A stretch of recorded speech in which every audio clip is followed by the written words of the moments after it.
হিয়া শ্রাবণের হাতে ধারালো ছুরি দেখে একবার ভাবলো কোনোভাবে কি ওকে মারবে না তো। হিয়া এমন ভাবনার মাঝে শ্রাবণ গাড়ির সামনে হেলান দিয়ে দাঁড়ালো।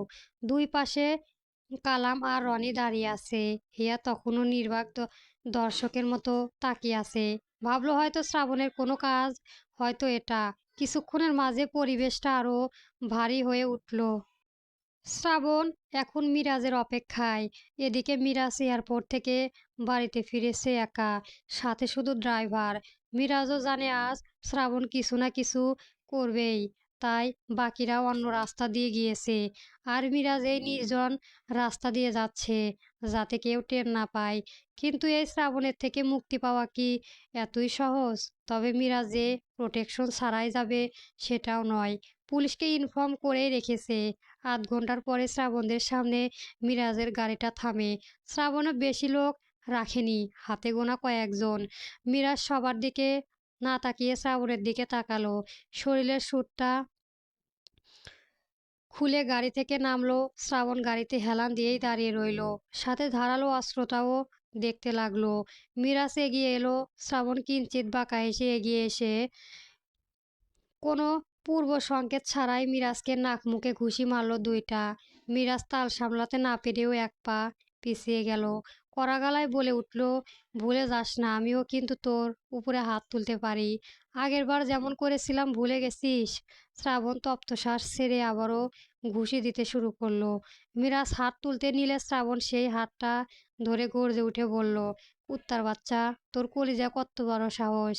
আমার গায়ে এখনো হাত তোলার দুঃসাহস দেখাস কি করে? আগেরবার কিছু বলিনি বলেই ভেবেই নিলি এইবার কিছু বলবো না? মিরাজ হাত ছাড়িয়ে শ্রাবণের উপরে খেপে গিয়ে বলল, স্যার আমায় দেখ, আমিও কি করতে পারি। শ্রাবণ হাত ছেড়ে দিল।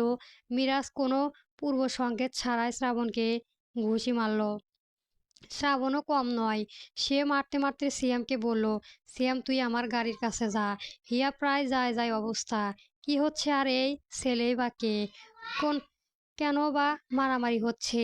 ওদের মাঝে কি পুরনো কোনো শত্রুতা আছে নাকি? শ্রাবণ রনিকে চোখ দিয়ে ইশারা করে মিরাজের ড্রাইভারের ইচ্ছা যেতে বলল। বলা তো যায় না, আবার পুলিশকে যেন কল দিয়ে না বসে। শ্রাবণ মিরাজকে মারতে মারতে প্রায় শুয়েই ফেলেছে। সবাই চারপাশে দাঁড়িয়ে আছে, কেউ শ্রাবণের উপরে কথা বলছে না। মিরাজ কোনো রকম উঠে দাঁড়িয়ে জোর গলায় বলে উঠল, আমি তখন কোনো ভুল করিনি, আমার ভালোবাসা আমি ছিনিয়ে নিয়েছি। শ্রাবণ দাঁত চেপে বলল, নিয়ে কি করতে পেরেছিলি? ওকে তো নিজের কাছেও রাখতে পারলি না। তবে আমায় যে ক্ষত দিচ্ছিস, কষ্ট দিয়েছিস, সেটাও তো তোকেও পেতে হবে। মিরাজ এক পা করে পিছিয়ে যেতে যেতে নিজের গাড়ির কাছে এসে চট করে রিভলভার বের করে শ্রাবণের দিকে তাক করলো। হিয়া এই দেখে গাড়ি থেকে নেমে যেতে নিল। ঠিক তখন সিয়াম এসে মাথা নাড়িয়ে ভিতরে থাকতে বলল। হিয়া শ্রাবণের দিকে তাকিয়ে কাঁদতে লাগলো। আল্লাহ আল্লাহকে ডাকতে লাগলো, শ্রাবণ যেন শ্রাবণের বা কোনো কারো কিছু না হয়। এর মাঝে আকাশের গুম গুম মেঘ ডাকতে শুরু করলো। হালকা হালকা ঝিরঝির বৃষ্টিতেও পড়তে শুরু করলো। শ্রাবণ তাচ্ছিল্য ভরা বিস্তর এক হাসি দিয়ে মিরাজকে বলল, বড় ভুল করলি। পাশ থেকে রনি মিরাজের হাত থেকে অভি অভিনব কৌশলে রিভলভারটা নিয়ে নিল। শ্রাবণ মিরাজের কলার চেপে ধরে বলল, তোর কলিজার সাহস আছে বলা যায়? সেই দিন এই শ্রাবণ কোনো কিছু তোকে কিছুই বলেনি জানিস? সেই দিন শ্রাবণ ভালোবেসে সব কিছু নির্দ্বিধায় ছেড়ে দিল বলে কিছু বলেনি। তো আজকে কিসের জন্য স্যাক্রিফাইস করব বল? এর থেকে শতগুণ ভালো উপহার আমি পেয়ে গেছি। মিরাজও শ্রাবণের কলার চেপে ধরে বলল, ভালোই ভালোই বলছি, আমায় ছেড়ে দে, নাইলে। শ্রাবণ গর্জে উঠে বলল, এই কুত্তা, তুই কাকে হুমকি দিস হাঁ? বলেই মিরাজকে বেঁধে মারা শুরু করলো। মারতে মারতে বলল, আজ তোকে কুপিয়ে কুপিয়ে মেরে তারপর তোকে বক্সে ভরে তোর বাবার কাছে দিয়ে আসবো। মিরাজের কপাল নাক মুখ দিয়ে রক্ত পড়ছে, বৃষ্টিও বেড়ে গেল। শ্রাবণের সাদা পাঞ্জাবি ভিজে গায়ের সাথে লেপ্টে গিয়েছে। সবাই ভিজে গেলেও তবুও এক চুলও নড়ল না। শ্রাবণ মিরাজের মুখোমুখি বসে পড়ল। মিরাজ মাথা তুলে তাকিয়ে হাসলো। শ্রাবণ মিরাজের চুলের মুঠি ধরে বলল, মনে আছে এইভাবে ধরেছিলি সেই দিন যেভাবে তোকে মেরেছিলি, আমাকে মেরেছিলি, ঠিক সেইভাবেই তোকে আজ মারগুলো ফিরিয়ে দেব। মিরাজ তখনও হেসে বলল, শুনলাম আজ বিয়ে করেছিস, বউ নাকি সুন্দর, নিয়ে এসেছিস নাকি? শ্রাবণের মেজাজ আরও খারাপের পথে। রাগে হিড় হিড় করে বলল, তোর মতো বেঈমানের মুখে আবার বউয়ের কথা মানায় না। মিরাজ উঠে বসে বলল, বাব্বা কি ভালোবাসা রে, তোর আগে জনকেও ভুলতে পেরেছিস কি, নাকি এক মনের সাথে একসাথেই দুটোকে? শ্রাবণ পা থেকে ধারালো অস্ত্রটা নিয়ে মিরাজের এক হাতে আঘাত করে, সাথে সাথে রক্ত পড়তে শুরু করে। মিরাজ আর একটা হাত ক্ষত জায়গায় রাখলো, ব্যথায় ছটফট করে উঠে দাঁড়ালো। এলোমেলো পায়ের পালাতে চাইলো, কিন্তু দেহ কি আর যেতে চায়? শ্রাবণ উঠে মিরাজের পিছন পেছে যায়, আবারও আঘাত করে মিরাজের পিঠে, তবে খুব গভীরভাবে করে না। মিরাজ পিঠ বেঁকিয়ে উবু করে পড়ে যায়। শ্রাবণ এগিয়ে এসে মিরাজের পাশে বসলো আর বাঁধা গলায় বলে উঠল, ভালোবাসা এমনই রে। আর ভালোবাসতে জানিস তুই? যদি ভালোবাসতে জানতি তাইলে ওকেও ধরে রাখতে পারতি। আর বললি আমার কথা, আমার ওকে নিয়ে কোনো আফসোস নেই। আফসোস সেই দিনগুলোই, যে দিনগুলোতে আমি বেঁচে থাকার ইচ্ছেটাই হারিয়ে ফেলেছিলাম। হসপিটালে মাসের পর মাস দিন কাটিয়েছিলাম। হিয়া গাড়ি থেকে নামার চেষ্টা করেছে অনেক, কিন্তু পারেনি। সিয়াম শেষেমেশে গাড়ি লক করেই রেখেছিল। মিনিট 10 পরে পুলিশের গাড়ির শব্দ পাওয়া গেল। সিয়াম গাড়ি আনলক করে থেকেই নেমে গেল। হিয়াও এই সুযোগে গাড়ি থেকে নেমে গেল।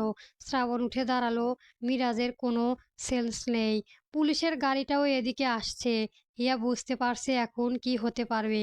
পুলিশ শ্রাবণকে এসে ধরে নিয়ে যাবে।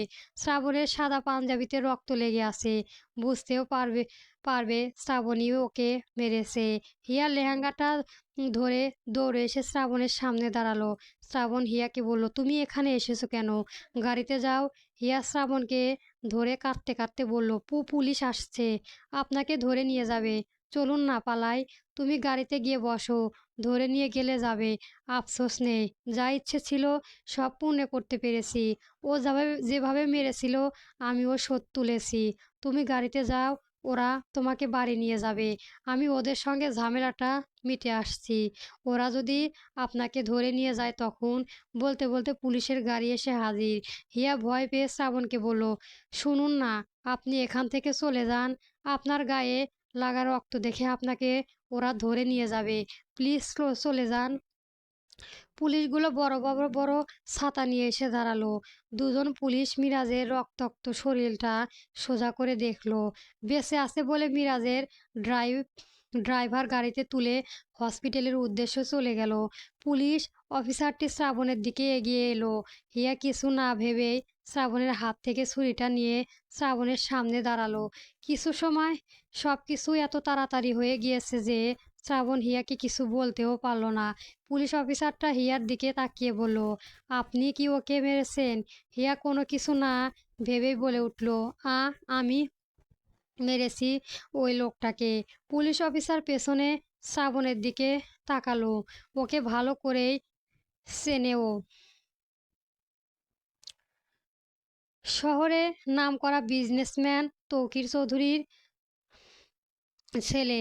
শ্রাবণের শরীরে রক্ত লেগে থাকা তিনি আন্দাজ করতে পারছেন কি হয়েছে। আর একজন পুলিশ এসে হিয়ার হাত থেকে ধারালো ছুরিটা নিয়ে নিল। পুলিশ অফিসারটি হিয়াকে বলল, আপনাকে দেখে তো মনে হচ্ছে না উনাকে আপনি মেরেছেন। হিয়া বলল, আমি মেরেছি। কেন মেরেছেন?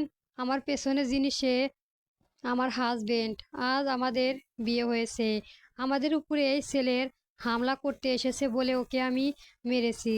পুলিশ অফিসার শ্বাস ছেড়ে বললেন, দেখুন, মিথ্যে বলবেন না। যদি ভেবে থাকেন আপনি আপনার স্বামীকে বাঁচাতে পারবেন তবে সেটা ভুল। যদি আপনি মেরে থাকেন তাহলে আপনাকে নিয়ে যাব, আর আপনার হাজবেন্ড মেরে থাকলে তাকেও নিয়ে যাব। আইন সবার জন্য সমান। শ্রাবণ হিয়াকে নিজের দিকে ঘুরিয়ে কর্কশ গলায় বলল, তুমি পাগল হয়ে গিয়েছো? কি বলছো? বলছি না আমি ম্যানেজ করে নিব। গাড়িতে উঠে বসো। পুলিশ অফিসারটি বাঁকা হেসে আরেকজন পুলিশকে বলল, এই যাও, মেয়েটাকে নিয়ে গাড়িতে উঠাও। শ্রাবণ হিয়াকে সরিয়ে দিয়ে পুলিশ অফিসারের সামনে এসে দাঁত কিরমির করে বলল, এই মনিরের চামচা, তুই কাকে ধরে যেতে চাস তুই চিনিস? তোর কলিজাটা টান দিয়ে বের করব। পুলিশ অফিসার দমে না গিয়ে বলল, ভালো করে কথা বলুন। একজন অন ডিউটি পুলিশ অফিসারের সাথে এই বিহেভ করতে পারেন না। শ্রাবণ ধমকে উঠে বলল, তুই কিসের অন ডিউটি পুলিশ অফিসার? সব সময় তো ঘুষের ধান্দায় থাকিস। আমার মাথা কিন্তু ঠিক নেই। যদি বাঁচতে চাস তাহলে চলে যা, নইলে চাকরি বাঁচাতে হিমশিম খাবি। পুলিশ অফিসার সেই ফোন বের করে তার হেড যে আই এসআই তাকে কল দিল। বলল, স্যার আমি আনোয়ার বলছি। একটা মারামারি হয়েছে এখানে। মেয়েটা নিজেই স্বীকার করেছে সে ছেলেটাকে খারাপভাবে মেরেছে। ওকে নিয়ে যেতে চাচ্ছি।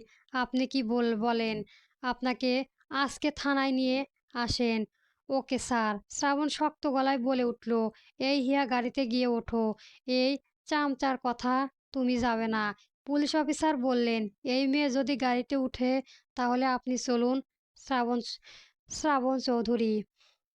শ্রাবণ গর্জে উঠে বলল, এই চামচা তুই কি বলছিস? তুই যে এই বিহেভ করছিস, আমি যদি চাই তাহলে সকাল হওয়ার আগেই তোর চাকরি থাকবে না। পুলিশ অফিসার গম্ভীর গলায় বললেন, আইন সবার জন্য সমান, তাই নিয়ে যাচ্ছি বুঝলেন। এত প্রমাণ দেখার পরও আমি ছেড়ে দিতে দিয়ে যেতে পারবো না। হয় আপনি চলুন, না হয় ওয়াইফ আপনি চলুন। শ্রাবণ কোনো মূল্য তার হেয়াকে নিয়ে যেতে দেবে না। সাথে সাথে ফোনটা বের করে তার মাকে কল দিল। সাবিয়া চৌধুরী কল ধরে বললেন, শ্রাবণ তোমরা কোথায়? বৃষ্টি শুরু হলো, এখনো পৌঁছলেন না কেন? শ্রাবণ রেগে গিয়ে বলল, এসব কথা রাখো, তোমার ভাইকে ফোন দাও। কেন, কি হয়েছে? শ্রাবণ স্পষ্ট গলায় হয়ে উঠল, মিরাজকে মেরেছি। আর এই মনিরের চামচা পুলিশটা একটা বউকে ধরে নিয়ে যাচ্ছে। সাবিয়া চৌধুরী ছোট্ট করে বললেন, পুলিশের নাম কি? আনোয়ার। রাখছি। মিনিট পাঁচেক পরই পুলিশ অফিসারের ফোনে কল আসে, আপনি একটু আগে যে বললেন একটা মেয়েকে ধরতে চান, সেটা আমার কে হয় জানেন?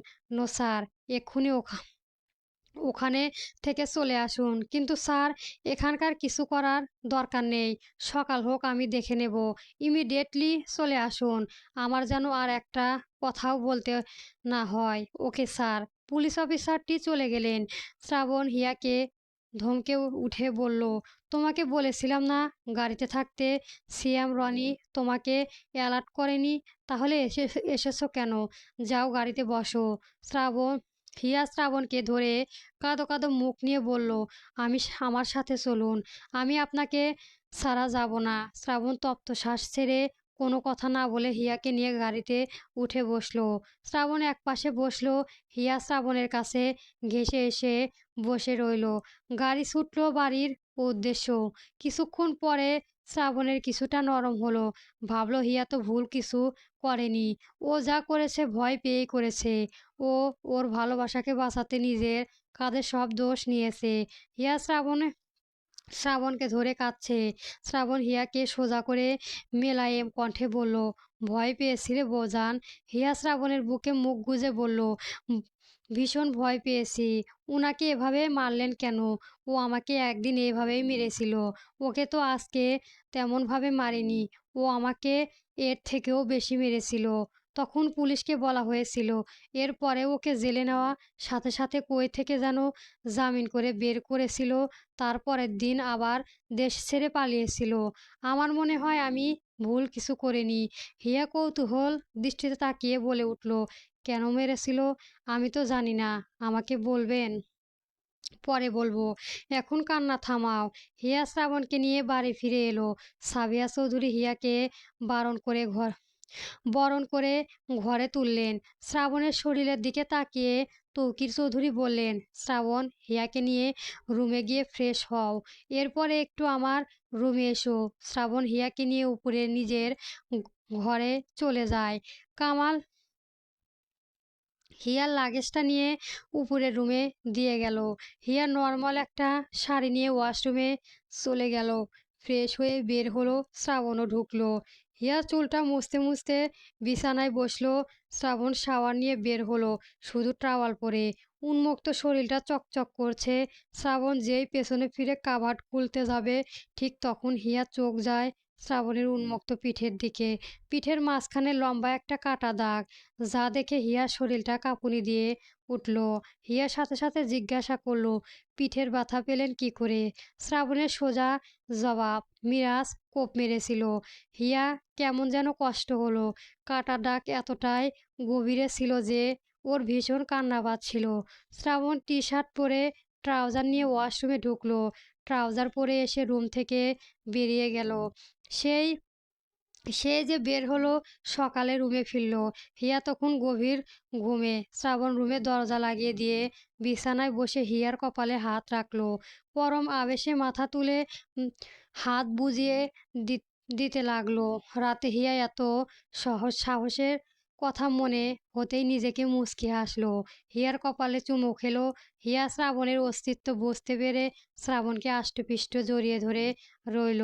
এর মাঝে রুমে দরজা নক করলো সাবিয়া চৌধুরী। শ্রাবণ রাগে দাঁত চেপে উঠে বসলো। সাথে হিয়াও ঘুম ভেঙে গেল। হিয়াও বসলো। শ্রাবণ দরজা খুলে দিল। সাবিয়া চৌধুরী বললেন, হিয়া কোথায়? উঠেছে? উঠেছে। ওকে নিচে ডাকছে। পুলিশ এসেছে। হিয়া বিছানা থেকে নেমে শ্রাবণের হাত ধরে বলল, পুলিশ কেন এসেছে? উনাকে কি ধরে নিয়ে যাবে?